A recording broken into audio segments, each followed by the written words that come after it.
ভর্তার রেসিপি আবারও আপনাদের সাথে শেয়ার করছি। ভর্তা দেয়া মাত্র মিলিয়ন ভিউ হয়েছে। আপনারা সকলে এতটাই পছন্দ করেছেন। আজকে ডিটেলসে ভর্তা বানিয়ে দেখাচ্ছে। এর জন্য আমি বেগুন পোড়া নিয়েছি, টমেটো পোড়া এবং সেই সাথে লাগবে নারিকেল। এই সব মিলিয়ে ভর্তা বানালে এতটাই স্পেশাল হয় যে কেউ এটা খেয়ে একদম ফ্যান হয়ে যাবে। আর এটা আমি মাঝে মাঝেই বানাই, কারণ এটা আমাদের সবাই খুবই পছন্দের। সো আশা করছি ভালো লাগবে। যদি ভালো লাগে রেসিপিটি ট্রাই করে দেখবেন, আর ট্রাই করলে আমাকে কমেন্টে লিখে জানাবেন আপনাদের কাছে কেমন লেগেছে। বেগুন, টমেটো, নারিকেলের ভর্তা বানানোর জন্য বেগুন এবং টমেটো চুলা ধরিয়ে মাঝারি তাপে রেখে পুড়ে নিতে হবে।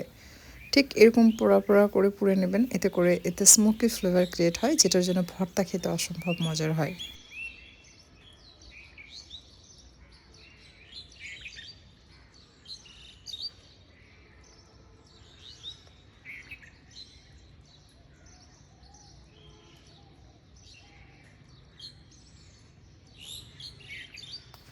আজকের এই ভর্তা আমি বাটনায় বেটে বানাবো। কেউ চাইলে শিলপাটাতেও বেটে বানাতে পারেন।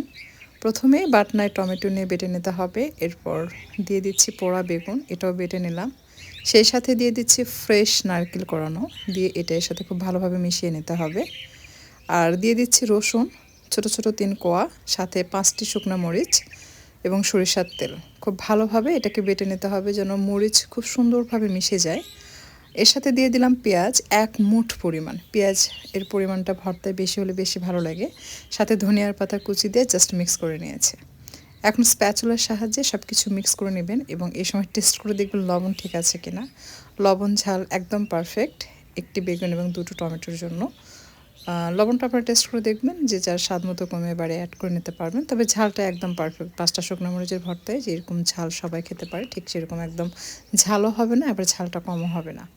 গরম ভাতের সাথে এই ভর্তা খেতে কিন্তু একদম অসাধারণ লাগে। শীতের সময় এই ধরনের ভর্তা আর গরম ভাত সকালে আসলে অমৃত। সো আশা করছি আজকের রেসিপি ভালো লেগেছে। যদি ভিডিওটি ভালো লাগে লাইক কমেন্ট শেয়ার করে চ্যানেলটা সাবস্ক্রাইব করে পাশে থাকবেন। আর যারা ফেসবুক পেজ থেকে ভিডিওটি দেখছেন অবশ্যই লাইক এবং ফলো দিয়ে নিয়মিত ভিডিওগুলো দেখতে থাকবেন। এতে করে যেটা হবে, আমি যখন ভিডিও আপলোড দিব সাথে সাথে আপনার নোটিফিকেশন পাবেন এবং নিত্য নতুন সব আপডেট ভিডিওগুলো দেখতে পারবেন। আজকের মতো এই পর্যন্ত আর কথা বাড়াচ্ছি না।